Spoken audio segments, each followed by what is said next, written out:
ਭਾਜਪਾ ਸਰਕਾਰ ਨੇ ਇੱਕ ਹੋਰ ਵੱਡੀ ਚਾਲ ਚੱਲੀ ਹੈਗੀ।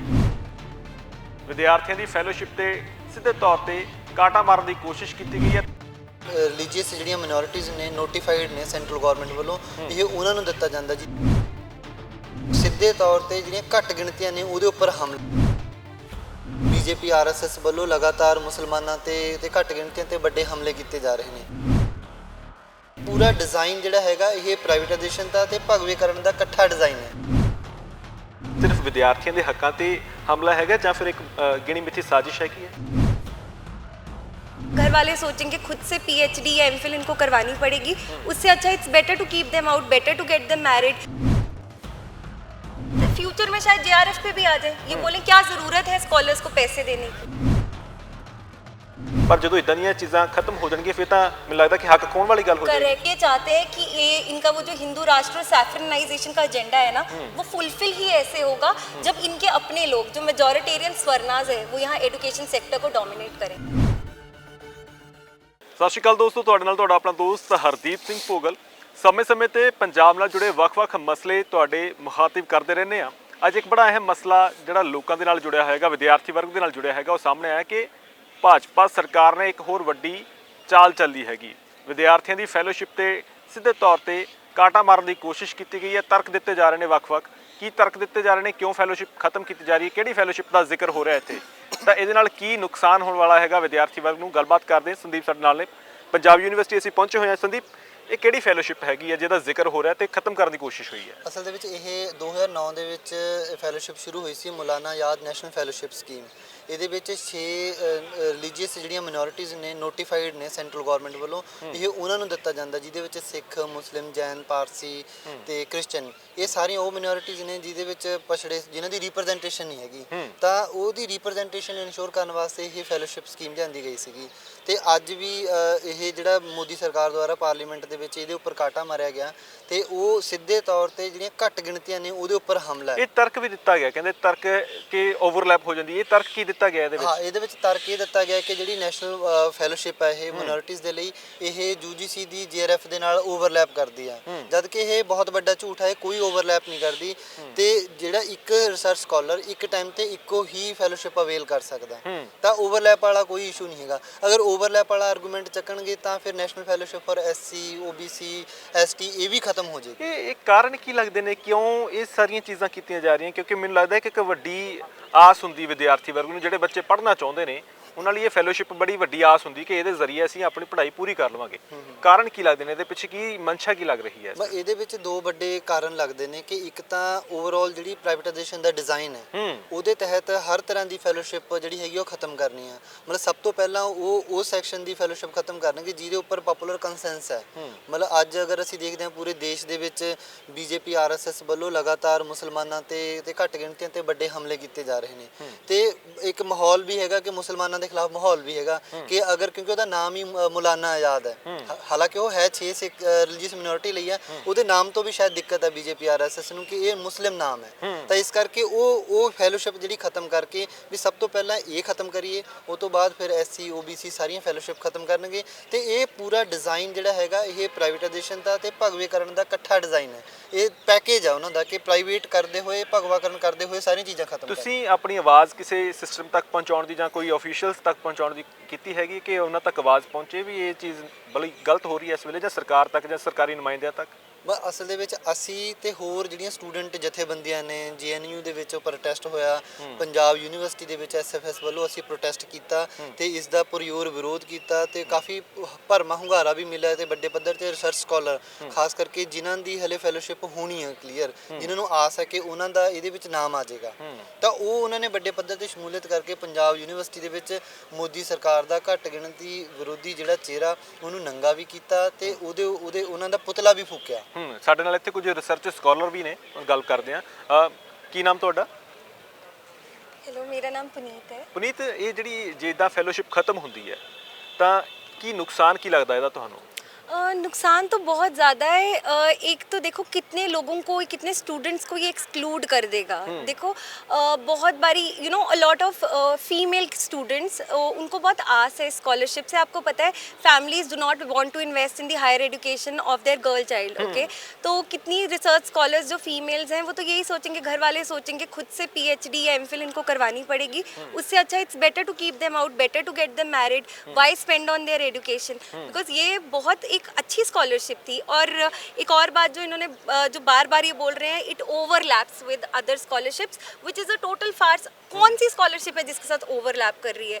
इन्होंने बिल्कुल क्लैरिटी नहीं दी है इस चीज़ पे, बिल्कुल एम्बिग्विटी रखी है कि कौन सी स्कॉलरशिप की ये बात कर रहे हैं। बिकॉज अगर ये बात करें यूजीसी नेट की, तो ऐसा नहीं है कि सारे क्वालिफाई कर लेते हैं। तो ये बहुत, देखो रिप्रेजेंटेशन के लिए माइनॉरिटीज को ये स्कॉलरशिप मिली है। This is very important, it is important for it to से।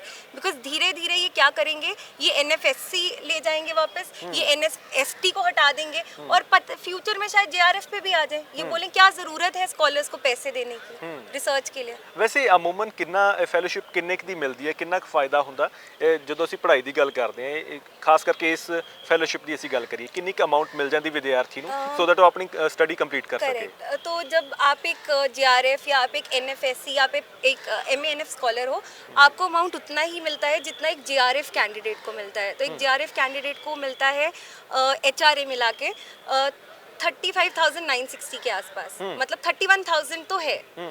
तो उससे क्या होता है कि हमारी हायर एजुकेशन में there is a lot of expenditure on books and everything, on research material, on conferences that we go to. तो ये उसका सारा खर्चा कवर कर देता है। नहीं तो देखो not everybody comes from N economically sound ਵੈਸੇ ਲੱਗਦਾ ਹੈ ਕਿ ਜੇ ਇਸ ਤਰੀਕੇ ਨਾਲ ਅਸੀਂ ਅਕਸਰ ਜ਼ਿਕਰ ਕਰਦੇ, ਤੁਸੀਂ ਵੀ ਉਹ ਜ਼ਿਕਰ ਕਰਨ ਦੀ ਕੋਸ਼ਿਸ਼ ਕੀਤੀ ਕਿ ਲੜਕੀਆਂ ਨੂੰ ਪੜਾਉਣ ਦੇ ਲਈ ਮਾਪੇ ਕਈ ਵੇਲੇ ਪੈਸੇ ਉਸ ਤਰੀਕੇ ਨਾਲ ਨਹੀਂ ਖਰਚ ਪਾਉਂਦੇ, ਬਟ ਇਹ ਫੈਲੋਸ਼ਿਪ ਇੱਕ ਵੱਡਾ ਸਹਾਰਾ ਬਣ ਜਾਂਦੀ ਹੈ। ਬਹੁਤ ਜੇ ਵੱਡਾ ਇਸ ਤਰੀਕੇ ਨਾਲ, ਕਿਉਂਕਿ ਪੋਲੀਟੀਕਲ ਕਲਾਸ ਦੀ ਅਸੀਂ ਗੱਲ ਕਰੀਏ, ਉਹ ਅਕਸਰ ਕਹਿੰਦੇ ਕਿ ਅਸੀਂ ਮਹਿਲਾਵਾਂ ਨੂੰ ਉੱਪਰ ਲੈ ਕੇ ਆਉਣਾ ਹੈਗਾ।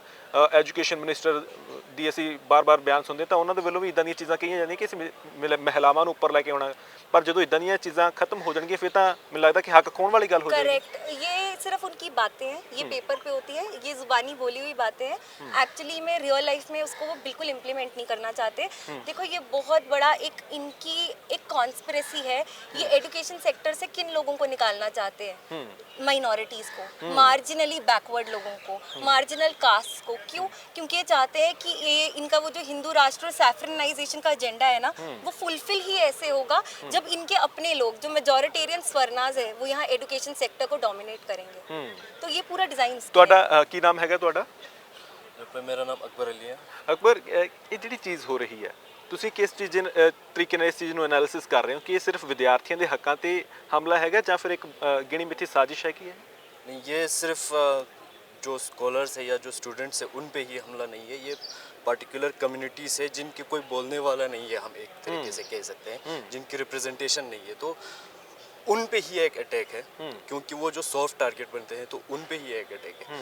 इसकी वजह से क्या होगा कि मतलब यूनिवर्सिटीज़ में जब उनके बच्चे पढ़ने के लिए नहीं आएंगे तो आगे जाके उनको जो ਵੱਡੇ ਅਹੁਦਿਆਂ ਤੇ ਵੀ ਨਹੀਂ ਜਾਣਗੇ। ਹਾਂ, रिप्रेजेंटेटिवनेस जो होते हैं उनके वो और कम हो जाएंगे, तो उनके सप्रेशन और इजी हो जाएंगे। तो ये उस मकसद और उस मंजिल की तरफ एक और ਬੜਾ step ਕਦਮ ਹੈ।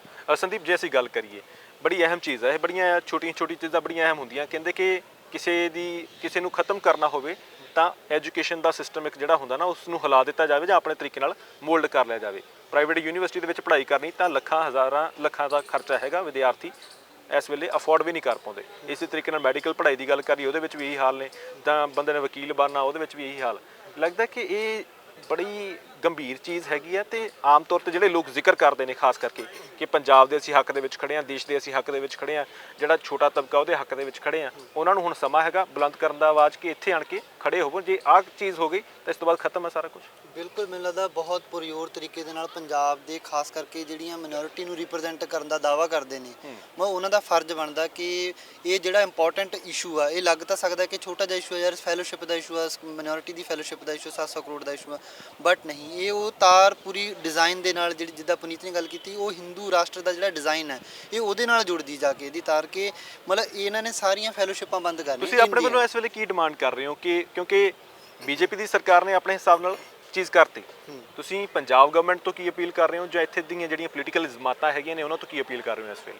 ਮਤਲਬ ਸਾਡੀ ਤਾਂ ਇਹੀ ਅਪੀਲ ਆ ਕਿ ਇਸ ਜਿਹੜਾ ਇਸ਼ੂ ਆ ਬਹੁਤ ਹੀ ਇੰਪੋਰਟੈਂਟ ਇਸ਼ੂ ਹੈ, ਘੱਟ ਗਿਣਤੀ ਤੇ ਸਿੱਧਾ ਹਮਲਾ, ਤੇ ਇਹਦੇ ਲਈ ਮਤਲਬ ਸਾਰੀਆਂ ਜਿੰਨੀਆਂ ਰਾਜਨੀਤਿਕ ਧਿਰਾਂ ਨੇ ਮਤਲਬ ਪਾਰਟੀਬਾਜ਼ੀ ਤੋਂ ਉੱਪਰ ਉੱਠਦੇ ਹੋਏ ਇਸ ਇਸ਼ੂ ਨੂੰ ਸੈਂਟਰਲ ਇਸ਼ੂ ਬਣਾਉਣਾ ਚਾਹੀਦਾ ਤੇ ਸੈਂਟਰਲ ਗਵਰਨਮੈਂਟ ਤੇ ਦਬਾਅ ਪਾਉਣਾ ਚਾਹੀਦਾ। ਅਕਾਲੀ ਦਲ ਨੂੰ ਬੋਲਣਾ ਚਾਹੀਦਾ, ਕਾਂਗਰਸ ਨੂੰ ਬੋਲਣਾ ਚਾਹੀਦਾ, ਆਮ ਆਦਮੀ ਪਾਰਟੀ ਨੂੰ ਬੋਲਣਾ ਚਾਹੀਦਾ ਤੇ ਹੋਰ ਜਿਹੜੇ ਨਾਨ ਪੋਲੀਟੀਕਲ ਜਾਂ ਪੋਲੀਟੀਕਲ ਜਿਹੜੇ ਸੈਕਸ਼ਨਸ ਨੇ ਜਿਨ੍ਹਾਂ ਦਾ ਇਲੈਕਟੋਰਲ ਪੋਲਿਟਿਕਸ ਨਾਲ ਉਵੇਂ ਸਿੱਧਾ ਵਾਹ ਨਹੀਂ ਹੈਗਾ, ਉਹਨਾਂ ਦੀ ਵੀ ਜ਼ਿੰਮੇਵਾਰੀ ਬਣਦੀ ਆ। ਕਿਸਾਨਾਂ, ਮਜ਼ਦੂਰਾਂ, ਜਿਹੜੇ ਮਤਲਬ ਸਾਰਿਆਂ ਦੇ ਉੱਪਰ ਹੌਲੀ ਹੌਲੀ ਅਟੈਕ ਆਉਣਾ। ਤੁਸੀਂ ਜ਼ਿਕਰ ਕਰ ਰਹੇ ਸੀ ਕਿ ਵੱਖ-ਵੱਖ ਯੂਨੀਵਰਸਿਟੀ ਦੇ ਵਿੱਚ ਵੀ ਇਹਦੇ ਖਿਲਾਫ ਆਵਾਜ਼ ਬੁਲੰਦ ਹੋਣੀ ਸ਼ੁਰੂ ਹੋ ਗਈ ਹੈ। JNU ਦਾ ਜ਼ਿਕਰ ਕੀਤਾ ਕਿ ਉੱਥੇ ਵੀ ਬਹੁਤ ਸਾਰੀਆਂ ਚੀਜ਼ਾਂ ਇਦਾਂ ਦੀਆਂ ਲਗਾਤਾਰ ਹੁੰਦੀਆਂ ਨੇ ਕਿਉਂਕਿ ਆਵਾਜ਼ ਬੁਲੰਦ ਹੁੰਦੀ ਹੈ, ਉਹ ਵੀ ਇੱਕ ਵੀਕਰ ਸੈਕਸ਼ਨ ਨੂੰ ਰਿਪਰੈਜ਼ੈਂਟ ਕਰਨ ਵਾਲੀ ਯੂਨੀਵਰਸਿਟੀ ਹੈਗੀ ਹੈ।